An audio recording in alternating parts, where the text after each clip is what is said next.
filila k'a fɔ ko Assimi de bɛ fanga la o de y'a to Assimi kɛlɛkun ka ca dɛ bon ninnu bɛɛ bɛ wari di marcheurs ma ninnu bɛɛ bɛ wari di politiciens ma ka campagne kɛ walasa Assimi ka taa nin bɛɛ bɛ wari di vidéoman ma ka campagne kɛ waaye sanu bɛ taa dɛ a bɛ taa di riches de ma dɛ u bɛna bin jamana kan dɛ k'a kɛ tan des intox c'est quoi i b'a dɔn wa ni ala k'a dan ma transition réussie la ala ne tɛ dɔrɔn dɔn dɛ ça veut dire dɔrɔn ma quoi Assimi min kɛ nin ye nin y'a siɲɛ fɔlɔ ye mandat ka bɔ PDG kama tubabu bilen ka mandat bɔ a kama ka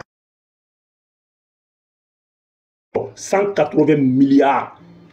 avantage bɛ bɛn o de ma valeur bɛ bɛn o de ma bi nin y'an ta de ni yɔrɔ min ja t'a fɔ ye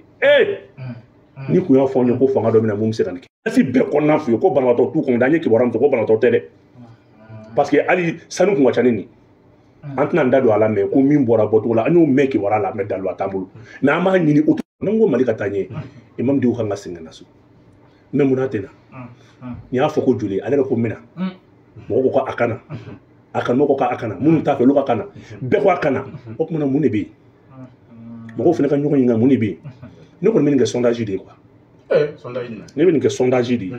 k'a lajɛ ka jateminɛ k'a lajɛ sondage do quoi sinon nin ma se nin bɛɛ la quoi à ma connaissance il y a pas un mandat émis contre et mandat ma mandat y'a contre la ma antécédent judiciaire foyi y'a contre la et aujourd'hui tuma bɛɛ n bɛna sondage dɔrɔn de don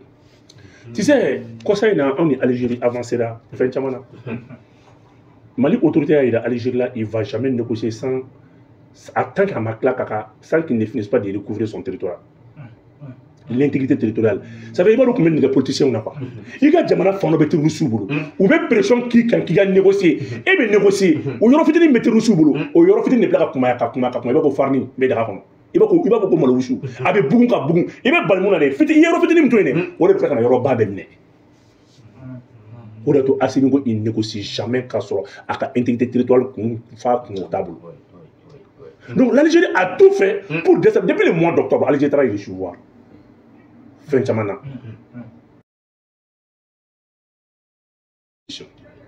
Donc Mali ko mama tous ceux qui sont hostiles à l'autorité Mali allait que comment ça fait comment du chiffre ka soro Mali farabaga bifi ou bien Mali le baga bifi Mali ko le Mali a été très clair. Ah, on a fait mieux sondage do mais aka segiso mais fait ne ba ni fembe o ta singa koyi o verser il a 25% de verser au 25% là toi là mangan willa do mun yoro so wora da moche et aujourd'hui on y avait mon pour donner ka se ka point d'odi et rebelle ma ka fo bo mobile mun me kanale et parce que arabu mobile na to pourquoi mobile na segna mobile do la segna ko so la din kelin ko che et quel ça fait ou tra ou ka tani ka so la din ko na mena quoi mo ko ka so la din cloche na ma fa en bon français ko servir en prison o mo ko car sabina le alhamdulillah mais ne connait que sondage dit sono jamana ya mbeta mo ko tsira mo ko bal ko mo ko tena politiciens yi erreur de ko et ni mo be négocier ni mouvement armé be négocier yoro bem de l'intérieur mais ça veut dire quoi ça veut dire quoi en bon français ça veut dire quoi et abli kuna au bout de 6 mois Léré Ber Tessit André Boucan et Tessalit Kidal Bourem Tombouctou armée malienne bem na moins de 6 mois 6 mois beka donc à la ni be kuma faire fort ay tani ko ray 6 mois kono il nous reste que Tezawaten au Tezawaten mon frère ni mo de té parce que l'endroit est piégé au Kobe Sénat donc ani jom ta siga kuma o ya condition follow an be drapeau de trou na drapeau trou kanga autorité la na kuma mina ni mo mi ado ye marfa bla si na soro il va citoyen ordinaire là on négocie Assimi ni chechité siga so le besati do kono nous on les connaît pas de rebelles on a sur un politicien de kono ko rebelle de ou terroriste bi ou terroriste ou fa terroriste ou ba terroriste ou ba du terroriste wa o de amour de maintenir c'est pas des résistants c'est des terroristes à nous tesser ni à nous sigitoy on le be demander ka ci onina ah mais politicien do mala bi ka fo ko rebelle de do oh no de fio au politicien nous ga branche politique de nous les jamana soro tout ça il va ka fo o be ka ko politicien nous de parce que tu président fait ou mo ça fait ibaro ko mouvement armé ils ont besoin d'un président qui signe les accords, qui va les permettre encore qu'à force de croire sur. Nous sommes président de la sang quoi. Nous sommes président sur 600. Nous sommes armé la daka marfa kola date marfa kola te qui kola. Donc avec marfa bella daka armé la reculer. Ka autonomie di nous ma. Ah nous sommes beau là. Ni dom se ki jonne nous ma ko terroriste té. Mo mu ni domina bateau me gouchi. Na on me 62 morts que nous nous a revendiqué. Bateau Tombouctou. OK boy, ils ont ouf ay dokabo ki kala ala. Musa maramu no kuma la ki kale ala ni krala. Ani jamana ina kaka foko nunu ko nunu terroriste ma je utika je ka attaque nyofe. Nunu yari te barake fangeli fe. Nunu amadu conforté barake aka kala ala ni krala.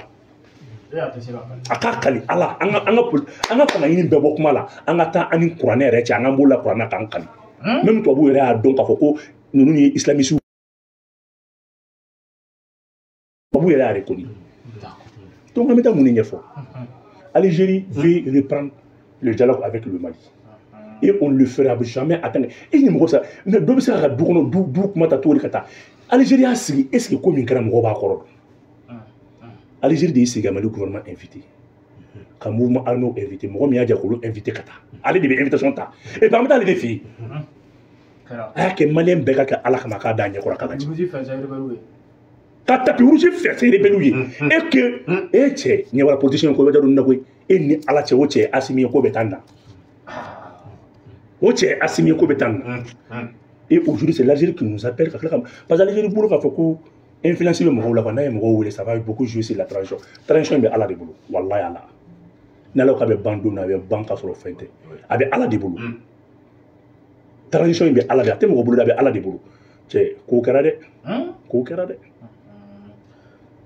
voilà ayiwa Musa an ta Bumabel Jawara an bɛ taa an ka ɲininkali laban na n'o ye san 1963-64 autorisation construire a tun tɛ d'i ma a bari k'a sɔrɔ ni bulon t'i ka so la ni yiriju fila n'o t'i ka so kɔnɔ 64-63 Modibo Keyita n'a de kɔfɛ a bɛ sigi ka fɔ de kɔfɛ kuma bɛɛ kabini Yaoundé 72 o b'anw ni finale cɛ balontan na ala yɛrɛ de y'an dan an bɛ se balontan na mais an tɛ kupu t'an garisɛgɛ la an ka kupu minnu ye kupu ta an k'olu dɛmɛ sa ala bɛ fɛn dɔ diya mɔgɔ ye mais i ka ɲɛta t'a la koyi balontan ka di maliyɛn mais ala ma an ye garisɛgɛ lajɛ sira bɛɛ fɛ an ma kupu ye an ka nin ko to yen an ka balontan ko in to yen an ka taa basket fan fɛ ni kupu ko don basketteurs y'a sugu bɛɛ ta catégorie junior senior cadet est ce que b'a kalama cousin n tɛ catégorie tɔgɔ dɔn a bɛɛ kupu ta jamana in kɔnɔ mun an t'an sɛbɛn basket ma mun i bɛ ka yɔrɔ ko la ko min i tɛ ka ɲɛ sɔrɔ a ma i lamɛn don min ko basket président dɔ tatɔ filɛ fɛ ko basket fédération président dɔ filɛ kaso la nin i y'o mɛn tulo la fɔlɔ depuis Amina ta kɛra la n'a démissionné la k'i dabɔ ko la o de kɛra conflit fɔlɔ an bɔra min kalama a baara an denw bɛ sale de la maliyɛn ye mɔgɔ jamujan de ye maliyɛn tɛgɛ ka bon maliyɛn basket f'i tɛgɛ fila ka bonya a bɛɛ ni ala cɛ i ka balo mais maliyɛn muso tɛgɛ ka bon de cɛ an ka balontan ko in to yen an sɛgɛnna depuis 72 depuis Yaoundé 72 mun banna ala ka hinɛ na Mohamed Keita ye fɛ Madou Keita ou bien tɔgɔ ye di Seydou Keita Domingo Salif Keita Domingo o y'an bila niveau min na depuis 1972 fo bi an ma se Mali bɛ da demi-finale de la an ye balontanna sugu bɛɛ sɔrɔ Mali ye balontanna sugu bɛɛ sɔrɔ Mali joueur tɛ min tɛ évoluer championnat international la a tɛ yen quoi a ye ɲɛko t'a la voilà Mali ça veut quoi i t'i miiri club ba foyi ma ko maliyɛn joueur ma jouer min na an kana jija ko la an tɛ ala ma min da an garisɛgɛ la sa an ka balontan ko in to yen nin sadiba in jɔ an ka denmisɛnninw orienté k'u ta ni basket sira fɛ hali ni ye ballon in den wolo a k'a ka to yen a bila ka taa basket daminɛ k'a fɔ k'a to k'a tɛ k'a fɛ walayi i k'i sigi a lajɛ mais Boubou Musa ye min fɔ dɔw b'o fɔ k'an ka ɲɛɲini sabula k'an tɛ ka se ka ɲɛ sɔrɔ à chaque fois ko déception b'an kan k'an ka balontan ko yɛrɛ k'an ka ɲɛɲini voilà a ɲɛɲini de i k'a to yen o yɛrɛ ko dɔw bɛ yen i b'a kalama n'i b'a la n'i tɛ ka ɲɛ sɔrɔ a to yen n'i tunna n'i ma mɔgɔ ye quoi i b'i yɛrɛ ye cɛ an ka ɲɛsin basket ni discipline wɛrɛ ma on a trop dépensé pour le football basketteurs ye min kɛ Assimi ko tɛ to ten dɛ ko yɔrɔ de bɛ jɔ ka d'u ma yɔrɔ min fana ɲɔgɔn tɛ yen o de ye centre in a ɲɔgɔn tɛ yen farafinna kɔnɔ ça fait partie maintenant le meilleur stade o de bɛna jɔ k'a d'u ma ka taa kulukuru donc an ka orienté basket sira fɛ an k'an denw choix kɛ basket kan balontan ko an ka kɛ petit goua ni fɛn ninnu an bɛ se ka kulonkɛ kɛ carré kɔnɔnaw la an ka kɛ tɛmɛ an ka compétition yɛrɛ de hali n'an qualifiera an k'a to yen ka bɛnsimasi jɔlen to an bolo non 20 matchs nous ka fenta anga et voilà ameka ni fen fen ka an yɛrɛ kala an ka andar bebe muna aya évaluer ke mali discipline bela avancer la jumɛn na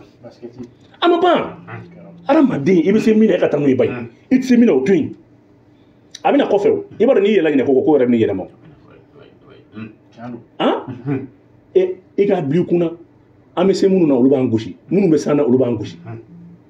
mali yɛrɛ bɛ bati kuma dɔ la hali bati cogo t'a la n ko bati cogo tɛ mali la an bɛ ka entraîneur bilasira bɛɛ fɛ ça fait quoi souvent i bɛ mali match lajɛ i yɛrɛ taara i bɛ baga mɔgɔ ma gérés ka ɲi ballontan ka ɲi est ce que i b'a kalama mais bi tɛ don an tɛ gagner donc an ka taa basket la an ka bɔ nin kɔnɔ vraiment an ye min ye o de ye nin ye i ko k'an ka ɲɛɲini an y'a ɲɛɲini an y'a ɲɛ sɔrɔ an k'a to yen o de y'a ɲɛ sɔrɔlen donc bɛɛ k'i den choix kɛ basket kan Assimi discours laban min kalan k'an ka bila n kunna